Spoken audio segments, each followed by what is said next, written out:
XRP and the alts are hot going into the weekend. We're going to talk price, along with the Fdic in more trouble with Operation Choke Point 2.0. BlackRock, massive amounts of outflows. MicroStrategy buying more. Crazy AF and... Due to the graphic nature of this program, listener discretion is advised. Hot crypto news for you at all hours of the day. And before we get into the juicy goodness up on the screen, your comments come first because you, the viewer, matter most. OxJBXO says, I've been talking about BTC Gold Rush by Nation since early last year. Super cycle? Well, it's possible. Been hearing a little bit of rumors out there that we might have some problems creating one in the United States. Also says Rockstar Klaus, do a run for the both of us. Didn't run today, but I did do some elliptical. I'm back after having a cold. Cody Hall says, get a new camera, homie. Do I need a new camera? Comment down below if you think I do. I record in 1080p because the majority of my video is what? Small screens like this, but if I gotta go 4K, let me know. Doc does Code Jazz, says, bravo, he's a bit crude, but I'm not a prude. So even with his flaws, I go for crypto with Klaus. Hey, there's a song there. I'm a songwriter. Can't help it. Would appreciate it, kind sir. And yes, I am a bit crude, but I bring you the news whether it's good or bad, happy or sad. Are you ready for it? Aye, aye, Captain. Are you ready? Well, fuck yeah, let's do it. Bitcoin's hit at 98,122. ETH is 3607. I love seeing the movement happening this week. And H-bar deep in the green as well, up almost 7% to 31.2. Swee's making a move. Look at that. Swee was hanging around the 430, 420 mark right there. Now up almost 13% to 491. ADA's at $1.09, up almost 13% here in the last 24 hours. With ICP making another big move, up almost 15 to 1228. We're going to talk XRP price at the end because that and the alts seem to be a-roaring. MicroStrategy rallies 13% after what? Buying more BTC. Does it shock you? Sailor's crazy AF, but my guy said he's going to buy billions more BTC. So in your comments, when you start talking about, hey, we going to have a super cycle with crypto? Depends. We need a few things to line up our way. Shares of the company MicroStrategy are up 13% to 340 on Friday following its recent plunge. The rally came after the company announced that it bought another 2,138 BTC at an average of 97,000. Telling you right now, Sailor and the other bigs out there do not care what the price is for BTC. They are buying, whether it's the dip or the tip. BlackRock's BTC ETF IBIT is an itty bitty titties, saw its largest single day outflow of 333 million. Well, that's not good titties. This marks the largest single day outflow from the fund since its launch and the third day of net withdrawals, the longest losing streak for this investment vehicle. Woo. This development signals that the Bitcoin frenzy of 2024 might be taking a pause as the market reevaluates. No, that is not what's happening. You cannot have BTC go absolutely bonkers, absolutely gonzo, absolutely nutso, and expect the shit to continue. What are people talking about? Look at this 6-month chart for BTC up on the screen. Do you see that? You can't keep doing that time and time and time again. So, is it cooling down? Well, yeah, because holy shit, we saw new all-time highs all the way through all of freaking November and December. You think you can continue that? No, girlfriend. Sometimes you got to take a break. You got to catch your breath. You got to regroup, and that's with finances too, right? Companies do that. Companies just don't spend unless they're MicroStrategy, and then they're fucking crazy, and then they spend all this shit in the world. But companies wait. They wait for budgets to reload, and then they spend more, just like you and I, right? We don't spend all the time. We only spend when we get paid from paycheck time, right? See what I'm saying? So articles like this saying there's massive outflows. Yeah, but overall, we are net positive inflows. Listen to this, okay? So this article says, hey, 3 days in a row, biggest streak of losses. Okay, makes it sound like, we're all going to die, all this kind of crap. But listen to this. IBIT, the largest spot BTC fund, has amassed over 53 billion in assets and 37 billion in inflows since its launch of last year. Okay. So it loses 333 million in a day, and people are freaking out when they have what, everyone? 37 billion in inflow since January. This is another one of those articles out there where they're telling you, hey, look, things don't sound good because they're ignoring all the good facts. And remember, my job is bringing the news whether it's good or bad, happy or sad. So the bad here is outflows. Do we know why? Yeah, we know why. We've talked about it. We know what's going to happen late January on. You're going to have a whole bunch of companies, countries, right, and states getting into BTC as a strategic reserve. So, outflows? Yes. Massive amounts of inflows totaling 7 billion? Yes, yes, yes, yes, yes. Speaking of yes, yes, as in we got the info. FDIC discloses concerns over member banks using blockchain for digital deposits. Oh, it's coming out, everyone. They've unredacted the letters, and now we get to read them. The recent documents indicate that the FDIC is advocating for limited usage of public blockchain systems by member banks. In a letter addressed to New York Bank, FDIC expressed concerns over the bank's plan to implement a bank digital deposit program utilizing a public blockchain.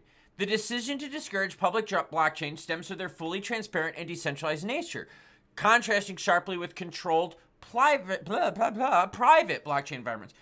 Okay, I understand, because you know what, you're right. I don't want to see all the records of the bank on a public ledger. I think there are certain things that should be on publicly viewable ledgers. Now, should this be on maybe a public ledger available only to bank members? Ooh, okay, like a limited access ledger? Ooh, okay, I kind of like that. But to go completely no crypto, no ledgers, none of that stuff, that's horrible. See, this whole thing with the FDIC, SEC, and Operation Choke Point 2.0 was to kill crypto as an industry at the banking level, at the exchange level, and also at the token level, along with the company level. Yeah, that's the whole deal. The FDIC's position reflects a broader skepticism towards public blockchains due to their inherent risks and lack of administrative control. Blockchains like BTC and ETH operate on a decentralized model, making all transactions fully public and irreversible by any single entity, which we get. Private blockchains, yeah, you can reverse stuff. That'd be great. Like, so if I actually made a mess up in my banking deposits, yeah, I would want my bank to be able to return the money back. Of course I would. But to sit here and eliminate all of crypto, I don't think so. Now, this goes even further. Unredacted FDIC Operation Choke Point 2.0 letters expose alleged anti-crypto campaign. Recently, unredacted letters released from the FDIC, and by the way, this and all the other articles are linked down below. They were released after the court asked for more transparency from the FDIC. The so-called pause letters instructed banks to halt or delay operations concerning cryptos. Coinbase chief legal officer Paul Grewal criticized the FDIC, magically found 2 more pause letters, even though they said they followed the orders of the court to expose it all. So now we're finding even more letters and more instances of Operation Choke Point 2.0. Recently released letters showed that banks were instructed to halt or pull back their crypto projects from basic Bitcoin trading operations to more complex digital assets. It has been described as the original choke point. In 2013, the Department of Justice initiated a program. It was designed as a means of being regulatory risk to put pressure on banks to sever their relations with a high number of high-risk, totally legitimate businesses, including payday lenders and gun dealers. So essentially, this isn't the first time we've seen it. Now, payday lenders, gun dealers, that's legal business, right? But even the banks back in 2013 with the original Operation Choke Point were like, yo, we want to discourage business that. How much sense does that make? A business is legal and an FDIC, right? Government entity, FDIC is like, no, let's mess that up. It's legal. Your job is not to pick winners and losers. Your job is to help make the environment a safe place to operate in for all legal users. Crypto's legal? Yes. Payday lenders? Yes. Gun brokers? Yes. You getting in the way? Wrong. No. Illegal? Bad. FDIC. Look, all the bad stories that you've heard about the FDIC and Operation Choke Point 2.0 seem to be real. And for real, the more details we get, the more letters that are coming out, we're seeing how bad this actually was. Overall on crypto, we've got some green trends here with Bitcoin rolling right at 98,000. 51 right now out of 100, signaling slight altcoin dominance here. 57 out of 100 in regards to the Fear and Greed Index. Overall volume is going down. We knew that kind of going into the weekend. And let's take a look further at XRP, where the volume is, yes, down 30% to 5.8 billion, but the price is still holding really strong.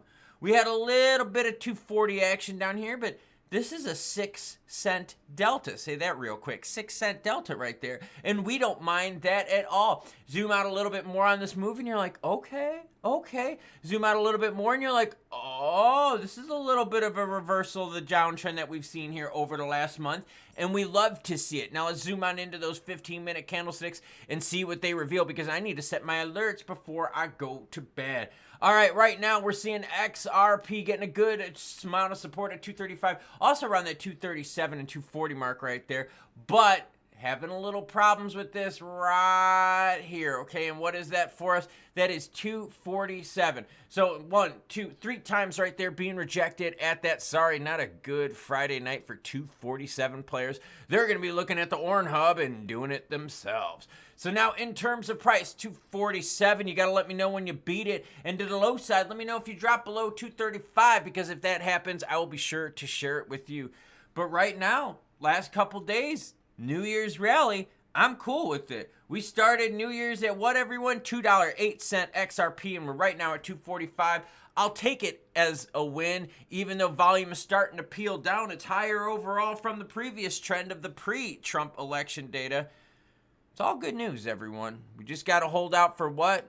Operation Unchoke Point 2.0. No, we're going to call it this. Operation Unchoke Point 69, where we bend you over. And the U is FDIC, not you. So this whole thing with the government and the anti-crypto choke point operations, this is going to take some time to unravel, and it's also going to take some more time to investigate, because even now the government is like, oh, we found a couple more letters right here. Yeah, we didn't see these before when you initially asked us to share with them. And they're like, oh, would you like to show us those letters?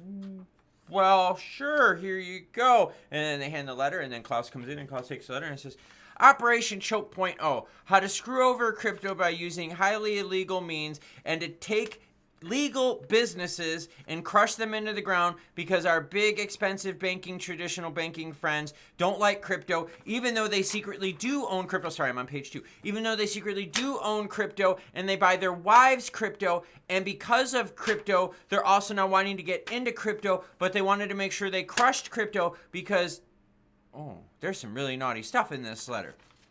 And we're still receiving new letters. And there's still plenty of people in the House and Senate that are anti-crypto. But they learned this last election that being anti-crypto sure as hell ain't going to earn you any votes. Even though Pocahontas did lose, she didn't win by as much as she did before. Crypto vote? Possible. People tired of government overreach? Because think about that. Payday loans? Nothing illegal there. A little bit of immoral thing with what they're charging. Gun dealers and brokers? Nothing immoral there. I'm surrounded by them in this room. Crypto, nothing illegal there. Yet the government was telling banks and encouraging and almost forcing banks to cut operations with these companies. How about Brad Garlinghouse? He got debanked by his own bank saying, yo, because of your ties with crypto, my guy, we don't want your business anymore. And you know Brad's got a lot of zeros in his bank account, so the bank is like, look, we don't care if you got the zeros. You're a zero to us because you're a crypto bro or gal. That's messed up. That's government overreach, taking things too far. And that's one of my biggest hopes out of the regime that's going to be taking effect here, is that they get rid of that excess power from the government. We don't need such a big government telling us what to do. We just need a small government to support us in the areas that we don't have resources in. Operation Choke Point 2.0. Oh, man. We're learning more and more that it's as real as they all said, and their whole goal was to crush crypto. Well, looking at the prices I'm seeing on the screen, they did a really bad job of that. In fact, they did a really good job of giving us a couple years of low prices, and now we're getting better prices, so Operation Choke Point 2.0 sounds like a Friday night at Klaus's house. Good finish. Strong finish. Choo-choo, bitches.